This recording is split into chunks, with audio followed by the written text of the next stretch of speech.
Hi everyone, welcome to exam IQ. Exam IQ की इस video में देखते हैं जेएसएससी प्रीवियस ईयर सवाल। तो जेएसएससी प्रीवियस ईयर सवाल के अंतर्गत आज देखेंगे झारखंड दरोगा सेट 24 में विज्ञान सेक्शन से पूछे गए सवाल जो जेएसएससी के सभी एग्जाम के लिए महत्वपूर्ण है। तो चलिए देखते हैं सेट 24 विज्ञान। 24वां सेट का पहला सवाल है, निम्नलिखित में कौन सा भौतिक मात्रा दूसरे से भिन्न है। आपके ऑप्शन है गति, दूरी, ऊर्जा, एवरेज वेलोसिटी। तो इसका सही आंसर क्या हो जाएगा? जो औसत वेग, इसका सही आंसर हो जाएगा एवरेज वेलोसिटी। ये सबसे दूर अलग है। अगला है दूसरा सवाल क्या है, शरीर की चाल इसकी गति का वर्णन है। किसकी गति का वर्णन है? दिशा, राज्य, प्रकार, तेजी। तो इसका रेपिडिटी हो जाएगा, तेजी का एग्जाम्पल है। तीसरा सवाल अब देखते हैं, वेग के परिवर्तन की दर के लिए इकाई होगी। तो वेग में परिवर्तन के दर के लिए इकाई कौन सी हो जाएगी? इसके लिए इकाई हो जाएगा मीटर पर सेकंड स्क्वायर। तो मीटर पर सेकंड स्क्वायर किसमें है? दूसरा ऑप्शन हो जाएगा। अब तीसरा सवाल देख लेते हैं, आराम के समय एक शरीर का वेग हमेशा होता है। जब आराम करते हैं उस दौरान शरीर का वेग हमेशा क्या होता है? यूनिट, कोई यूनिट होता है, नेगेटिव होता है, जीरो होता है या अनंत होता है? तो इसका जीरो होता है, स्थिर के समय जीरो, तीसरा ऑप्शन सही हो जाएगा। तो अगला सवाल की ओर बढ़ते हैं, सर्च लाइट में कौन सा दर्पण का प्रयोग किया जाता है? यानी खोजी रोशनी सर्च लाइट में कौन सा दर्पण का प्रयोग किया जाता है? अवतल दर्पण, उत्तल दर्पण, पारदर्शी या इनमें से कोई नहीं? तो इसका सही आंसर आपका होगा कॉनकेव मिरर, यानी कि अवतल दर्पण का प्रयोग किया जाता है सर्च लाइट में। कौन सा? Concave mirror. पहला ऑप्शन सही हो जाएगा। छठा सवाल की ओर बढ़ते हैं, एंटीवायरल दवाएं उन दवाओं का एक वर्ग है जो कि विशेष रूप से किसके उपचार के लिए प्रयोग की जाती है?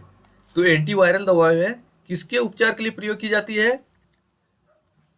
जीव बैक्टीरियल संक्रमण के लिए, वायरल संक्रमण के लिए, या तो एल्गल संक्रमण के लिए, या कवकीय संक्रमण के लिए, फंगल संक्रमण के लिए, इन्फेक्शन के लिए। तो किसके लिए?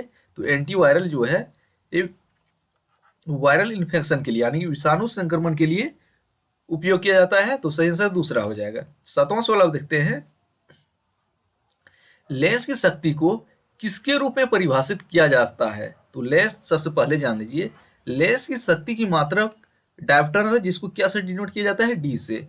लेकिन लेंस की शक्ति को किसके रूप में परिभाषित किया जा सकता है? तो इसका सही आंसर क्या हो जाएगा? इसकी फोकल लंबाई का पारस्परिक, reciprocal of its focal length. पहला ऑप्शन सही है। आठवां सवाल अब देख लेते हैं, आंख की कौन सा बिंदु आंख से वस्तु का न्यूनतम दूरी है जिसे बिना तनाव के स्पष्ट रूप से देखा जा सकता है? तो ये भी जानना जरूरी है। तो आंखों के लिए न्यूनतम दूरी कितनी है? 25 सेंटीमीटर आंखों के लिए न्यूनतम दूरी है। तो आंख की वह निकटतम बिंदु आंख से वस्तु की निकटतम दूरी है जिससे बिना तनाव के स्पष्ट रूप से देखा जा सकता है। तो 25 सेंटीमीटर है। इसमें क्या हो जाएगा? नियर पॉइंट, पहला ऑप्शन।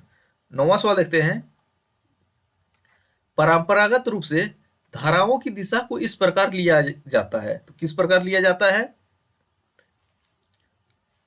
धारा की दिशा को धारा के अनुरूप ही लिया जाएगा। कैसे?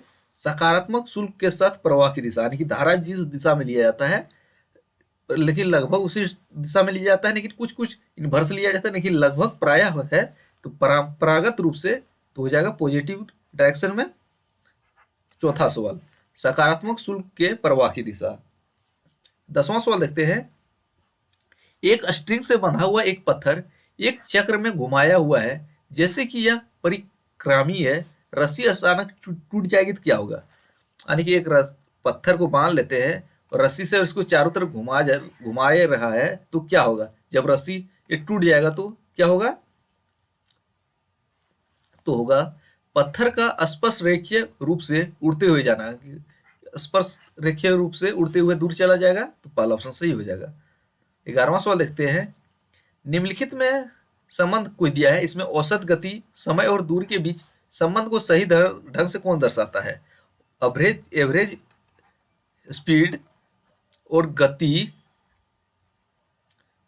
और क्या है, टाइम। इसका सही कौन सा फॉर्मूला बैठेगा, तो इसका सही फॉर्मूला है औसत गति बराबर, गति निकालने का आप जानते ही हैं, कुल दूरी बटे कुल समय। तो औसत गति निकल जाता है, तो पहला ऑप्शन इसका सही हो जाएगा। सॉरी दूसरा ऑप्शन, हाँ दूसरा है ये वाला होगा, दूसरा ऑप्शन इसका सही होगा। दूसरा ऑप्शन इसका सही है, औसत गति बराबर कुल दूरी बटे कुल समय। 12वां सवाल देखते हैं। 12वां क्या है, एक आदमी पूर्व की ओर 8 मीटर, पूर्व डायरेक्शन की ओर 8 मीटर चलता है। इसके बाद क्या है, उत्तर की ओर 6 मीटर की दूरी पर चलता है। उसके बाद क्या है, उत्तर की ओर 6 मीटर की दूरी पर चलता है, विस्थापन से उसका परिणाम क्या है। रीजनिंग का सवाल है, लेकिन चाल और दूरी में ऐसा सवाल रहता है, तो इसका 10 मीटर इसका सही आंसर होता है। अब बना के डायग्राम बना के सॉल्व कीजिएगा, 10 मीटर आएगा। अगला है, ट्रायंगल बनेगा इस अनुसार। अगला है, यदि शरीर की गति समय के साथ नहीं बदलती है तो इसका त्वरण होगा, क्या होगा, शून्य होगा, अनंत होगा, यूनिट होगा, इनमें से कोई नहीं। तो इसका सही आंसर होगा 0। अगर शरीर की गति समय के साथ नहीं बदलती है तो इसका त्वरण 0 होगा, पहला ऑप्शन सही हो जाएगा। 14वां सवाल देखते हैं। 14वां क्या है, शरीर को एक निश्चित ऊंचाई से जमीन पर गिरा दिया जाता है। जब यह आधे रास्ता से नीचे आता है तो वह पास है कौन से ऊर्जा, तो उसके अनुसार हुआ दोनों गतिज ऊर्जा और संभावित ऊर्जा, यानी कि kinetic energy and potential energy दोनों होगा, तीसरा ऑप्शन। 15वां सवाल देख लेते हैं। निम्नलिखित में से कौन सा कथन गलत है, तो कौन सा कथन गलत है आपको बताना है। अवतल दर्पण आभासी छवि दे सकता है, तो अवतल दर्पण आभासी छवि दे सकता है, ये कथन सही हो जाएगा। अगला है, लेकिन हमको गलत कथन की पहचान करना है।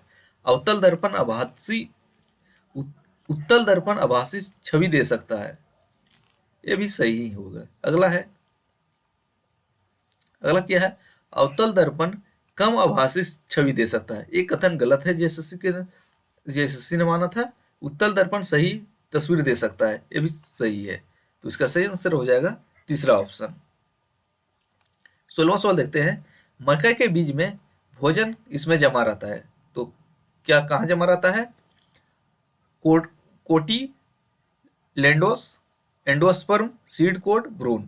तो मकई के बीज में भोजन जो रहता है एंडोस्पर्म में जमा रहता है, तो एंडोस्पर्म सही हो जाएगा, दूसरा ऑप्शन। अगला सवाल की ओर बढ़ते हैं। तापमान में वृद्धि के साथ जर्मेनियम का प्रतिरोध क्या होता है, तो जब तापमान में वृद्धि किया जाता है तो जर्मेनियम का प्रतिरोध क्या रहता है, इंक्रीज हो जाता है, डिक्रीज होता है, रिमेन कांस्टेंट सेम रहता है, पहले बढ़ जाता है फिर घट जाता है। तो इसका सही आंसर हो जाएगा घट जाएगा, डिक्रीज होगा, दूसरा ऑप्शन सही हो जाएगा। 18वां सवाल देखते हैं। एक कार का इंजन का एग्जाम्पल कौन है। कार के इंजन में आंतरिक दहन होता है, बाहरी दहन होता है, ना तो आंतरिक और ना ही बाहरी दहन, दोनों आंतरिक और बाहरी दहन। तो कार के इंजन में जो होता है पहला ऑप्शन हो जाएगा आंतरिक दहन होता है, कार का इंजन जो है आंतरिक दहन इंजन, पहला ऑप्शन सही हो जाएगा। 19वां सवाल देखते हैं। गर्म कोक पर भाप को पार किया जाता है तो यह पैदा करता है, क्या पैदा करता है, अगर गर्म कोक पर भाप को प्रवाहित किया जाता है तो क्या बनता है, producer gas, water gas, laughing gas या कोल गैस। तो इसका सही आंसर हो जाएगा वाटर गैस, दूसरा ऑप्शन। 20वां सवाल देखते हैं। क्या है, रियल फील्ड देखने के लिए ऑटोमोबाइल में इस्तेमाल होने वाला दर्पण कौन है, तो वाहनों में प्रयुक्त होने वाला दर्पण कौन है, पीछे के दृश्य देखने के लिए, अवतल दर्पण, उत्तल दर्पण, पारदर्शी या कोई भी नहीं। तो पीछे वाहनों में जो लगा दर्पण रहता है ये उत्तल दर्पण रहता है, कौन सा, उत्तल दर्पण हो जाएगा। तो ये थे जेएसएससी एसआई सेट 24 में विज्ञान सेक्शन से पूछे गए सवाल, जो जेएसएससी के सभी एग्जाम के लिए महत्वपूर्ण है। अगले वीडियो मिलते हैं, तब तक पुराना वीडियो